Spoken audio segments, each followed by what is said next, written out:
আসসালামু আলাইকুম, সবাইকে স্বাগতম। আজকের এই বিশেষ ক্লাসে আমরা চাকরি প্রত্যাশীদের জন্য অ্যানালজি নিয়ে আলোচনা করব। ব্যাংক জব থেকে শুরু করে বিশেষ করে নবম গ্রেড এবং দশম গ্রেডের চাকরির প্রশ্নে অ্যানালজি থেকে বেশি প্রশ্ন আসতে দেখা যায়। তাছাড়া দশম গ্রেড থেকে 20তম গ্রেড পর্যন্ত সকল পরীক্ষার জন্যই অ্যানালজি এই টপিকটা গুরুত্বপূর্ণ। তো অ্যানালজির প্রশ্নটা বেশিরভাগই হয় জিআরই বিগ বুক থেকে। তো আজকে আমি আপনাদের সামনে যে পিডিএফটি শেয়ার করেছি সেটা হচ্ছে জিআরই বিগ বুক থেকে অ্যানালজি। এখানে 24টা টেস্ট রয়েছে। আশা করি কেউ যদি আপনারা এই 24টা টেস্ট শেষ করতে পারেন তাহলে তার আর অ্যানালজিতে কোনো প্রবলেম হবে না। তো অ্যানালজি কী সেটা আমরা দেখব। আর আপনাদের কারো যদি এই 24টা টেস্ট দরকার হয় অবশ্যই কমেন্টে জানাবেন। আশা করি আমি আপনাকে এই 24টা টেস্টের জিআরইর বিগ বুকের যে অ্যানালজিটা রয়েছে সেটা আপনাকে আমি প্রদান করব।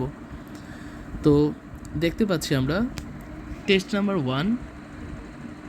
তো ফার্স্টে আমরা দেখব অ্যানালজি প্রশ্ন কেমন হয় আর কীভাবেই বা উত্তরটা করতে হয়। তো 1 নম্বর প্রশ্নে আমরা যেটা দেখতে পাচ্ছি, এখানে 2টা ইংরেজি ওয়ার্ড দেওয়া আছে। তো এই 2টা ইংরেজি ওয়ার্ড এবং অপশনে আমরা দেখতে পাচ্ছি অনেকগুলো দুটি করে ইংরেজি ওয়ার্ড আছে। তো ফার্স্টে আমাদের প্রশ্নে যেটা দেয়া থাকবে সেটার মধ্যে কি মিল রয়েছে সেটা আমাদের বের করতে হবে। তো এখানে দেখেন আমি যে পিডিএফটা আপনাদের দিব সেখানে অ্যান্সারের যে ব্যাখ্যাতে সবগুলো ওয়ার্ডেরই শব্দার্থ দেয়া আছে। তো যেটা আপনাদের পড়তে খুব সহায়তা করবে। তো ফার্স্টে যে প্রশ্নটা আমরা দেখতে পাচ্ছি এটা এবি ব্যাংকের এমটিও 2011 সালে এবং ইউসিবি ব্যাংকের 2011 সালের যে অফিসার এই দুইটা পরীক্ষাতে এসেছিল। তো এখানে প্রথম যে ওয়ার্ডটা আমরা দেখতে পাচ্ছি স্যাডেটিভ। স্যাডেটিভ শব্দের অর্থ হচ্ছে মানসিক অস্থিরতা প্রমোশন করার ওষুধ। এক কথায় যাদের মানসিক সমস্যা হয় এই সমস্যা দূর করার জন্য আমরা যে টাইপের ওষুধগুলো ইউজ করি সেই ওষুধগুলো হচ্ছে স্যাডেটিভ। তো এই ওষুধগুলো খেলে ড্রসিনেস মানে হচ্ছে গুম গুম ভাব হয়। এই ড্রসিনেস শব্দের অর্থ দেখেন এখানে লেখা আছে তদ্রালু ভাব অর্থাৎ গুম গুম ভাব। তো আমরা দেখতে পেলাম স্যাডেটিভ হচ্ছে এক ধরনের ঔষধ যা মানসিক উত্তেজনা কমায়। আর এই ওষুধগুলো খেলে আমাদের এই যে ড্রসিনেস মানে হচ্ছে গুম গুম ভাব হয়। তাহলে স্যাডেটিভ এই ওষুধটা খাওয়ার ফলে আমাদের কি হয়, গুম গুম ভাবটা হয়। তো আমরা এবার অপশনগুলো আমরা একটু দেখব যে কোনটার সাথে এটা মিলে একদম অ্যাপ্রোপ্রিয়েট হয়। তো আমরা সবগুলো অপশন দেখে সময় নষ্ট করব না, পড়ার সময়ও জাস্ট প্রশ্নটা দেখব এবং উত্তরটা দেখব। তাছাড়া এখন আমি এই যে বি নাম্বারটাও একটু টেস্ট করতেছি যে এটা উত্তর হয় কি না। দেখেন ফার্স্টে দেওয়া আছে ভ্যাকসিন। ভ্যাকসিন কি? ভ্যাকসিন হচ্ছে একটা রোগের জীবাণু ধ্বংস করার জন্য আমরা যেটা শরীরে প্রয়োগ করি, ভ্যাকসিন। তো ভ্যাকসিনের ফলে কি ভাইরাস হয়? এখানে ছিল যে গুম মানে ওষুধ খাওয়ার ফলে গুম গুম ভাব হয়, কিন্তু এখানে কিন্তু এটা মিলছে না যে ভ্যাকসিনের ফলে ভাইরাস, এটা তো হয় না, তার মানে এটা হবে না। আর যেটা উত্তর সেটা যদি আমরা একটু তাকাই, ডি নাম্বারটা দেখেন অ্যানেস্থেটিক। অ্যানেস্থেটিক শব্দের অর্থ হচ্ছে, অ্যানেস্থেটিক মানে হচ্ছে এটা অর্থ না, আমি যদি বলি যে অপারেশন বা কোনো সার্জারি করার সময় রুগীকে অ্যানেস্থেটিয়া দেয়, মানে হচ্ছে যে অজ্ঞান করার জন্য যেটা দেয় সেটা হচ্ছে অ্যানেস্থেটিক। তো অ্যানেস্থেটিকের ফলে এই নামনেসটা হয়। নামনেস মানে হচ্ছে অবশ, নামনেস মানে হচ্ছে অবশ। তাহলে অ্যানেস্থেটিক দেওয়ার ফলে আমাদের শরীর কি হয়, অবশ হয়। তাহলে আমরা দেখি এই প্রথমটার যে মেইল তার সাথে কিন্তু আমাদের এই ডি নাম্বারটার একটা মিল রয়েছে, এটাই হচ্ছে অ্যানালজি। যাদের বুঝতে অসুবিধা হচ্ছে তাদের ওই 2, 3, 4 নিচের প্রশ্নগুলো দেখেন, তারপর এখানে আবার দেখবেন ঠিক হয়ে যাবে। তো আমরা ফার্স্ট নাম্বার প্রশ্ন শেষ করে 2 নাম্বারটা দেখছি। 2 নাম্বারটা দেওয়া আছে ল ইয়ার কি আইনজীবী, কোর্টরুম, কোর্টরুম হচ্ছে আদালত। তাহলে এটা মানে কি বুঝি, আইনজীবী কাজ করে কোথায়, আদালতে। আইনজীবীরা আদালতে কাজ করে।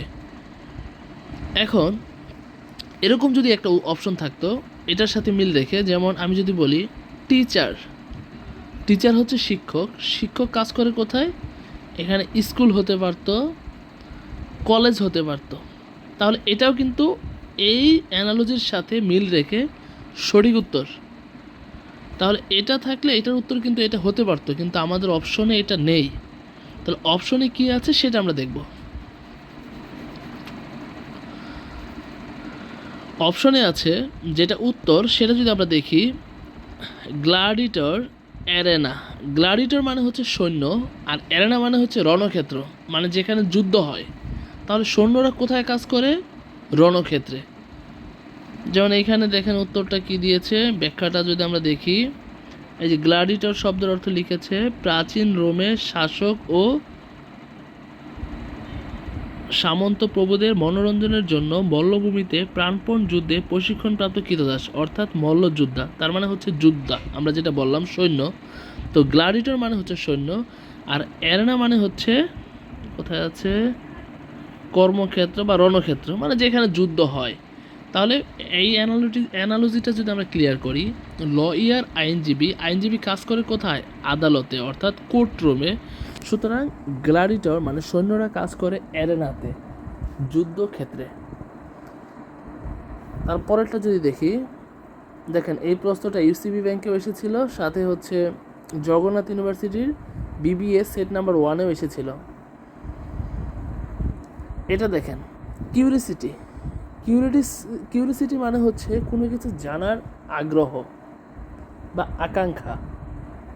তো কিউরিসিটির ফলে এখানে নো দেওয়া আছে, নো শব্দের অর্থ জানা। তাহলে এই দুইটার মধ্যে মিল কি আছে, যে কিউরিসিটি হলেই মানুষ জানতে চায়, মানে কোনো কিছুর জানার জন্য যদি কিউরিসিটি হয় তখনই সে জানতে চায়। তাহলে এটার উত্তরটা যদি আমরা দেখি, সি নাম্বারটা, ওয়ান্ডার লাস্ট মানে হচ্ছে ভ্রমণ পিপাসা। যেমন আমরা অনেক সময় কাজ করতে করতে বা পড়াশোনা করতে করতে নিজেকে খুব বোরিং ফিল করি, তখন মনে হয় যে না কোথাও গেলে নিজেকে রিফ্রেশ লাগবে। এই যে মনের ভিতরে একটা অনুভূতি যে না আমার একটা রিফ্রেশ দরকার কোথাও ঘুরতে যাওয়ার জন্য, সেটাই হচ্ছে আমাদের এই অনুভূতিটার নামই হচ্ছে ওয়ান্ডারলাস্ট।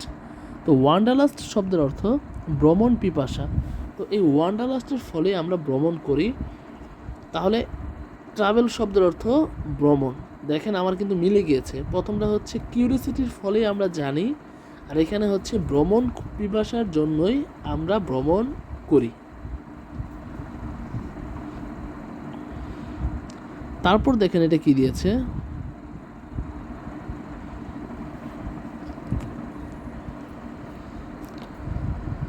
এখানে আছে ফ্রুগাল। ফ্রুগাল শব্দের অর্থ, তার মানে আমরা যেটা বুঝতেছি অ্যানালজির জন্য ফার্স্ট অফ অল আমাদের ভালো ভালো অনেক অনেক শব্দার্থ জানতে হবে।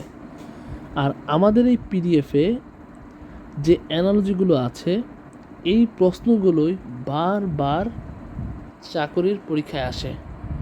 সুতরাং আমি কেন এখানে শুধু প্রশ্ন আর উত্তরগুলো পড়ছি বুঝতেই পারছেন। বাকি অপশনগুলো যাচাই না করে আপনি যদি জাস্ট প্রশ্ন আর উত্তরটা বুঝে পড়েন, আশা করি এটা আপনার জন্য যথেষ্ট হবে। তো এখানে দেখেন ফ্রুগাল শব্দের অর্থ মিতব্যয়ী বা হিসেবি, আর মিজারলি শব্দের অর্থ কৃপণতা। দেখেন যে মিতব্যয়ী সেই তো কৃপণতা, মানে একটু কৃপণতা করার চেষ্টা করে। মিতব্যয়ী মানে কি, যে অতিরিক্ত ব্যয় করে না। আরেকটা যদি আমি বলি, এখানে যেটা উত্তর আছে অ্যারোগেন্ট আর কনফিডেন্ট। অ্যারোগেন্ট মানে হচ্ছে যারা ঔদ্ধত্য, আসলে ঔদ্ধত্যগুলোই হচ্ছে একটু আত্মবিশ্বাসী টাইপের হয়। তাছাড়া 5 নাম্বারটা যদি আমরা দেখি, অ্যান্টিডোট আর হচ্ছে পয়জন। অ্যান্টিডোট মানে কি, অ্যান্টিডোট মানে হচ্ছে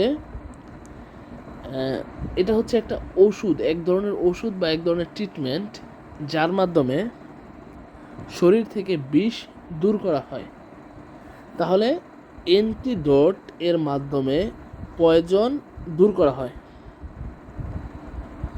আবার এখানে দেখেন উত্তরটা টনিক। টনিক মানে হচ্ছে শক্তিবর্ধক। আর লেথার্জি মানে হচ্ছে অলসতা। তাহলে এই টনিকের ফলে শরীর থেকে লেথার্জি দূর করা হয়, অলসতা দূর করা হয়। দেখেন এখানে অ্যান্সারের ডিটেলসে একদম বিস্তারিত দেওয়া আছে। অ্যান্টিডোট এর মাধ্যমে পয়জন দূর করা হয়, মানে শরীর থেকে বিষ দূর করা হয়। আর টনিক হচ্ছে শক্তিবর্ধক, এর মাধ্যমে শরীর থেকে অলসতা বা ক্লান্তি, লেথার্জি দূর করা হয়।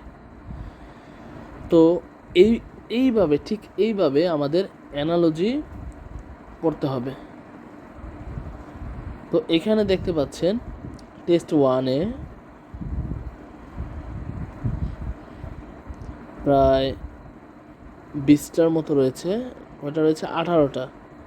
আবার টেস্ট 2-তে রয়েছে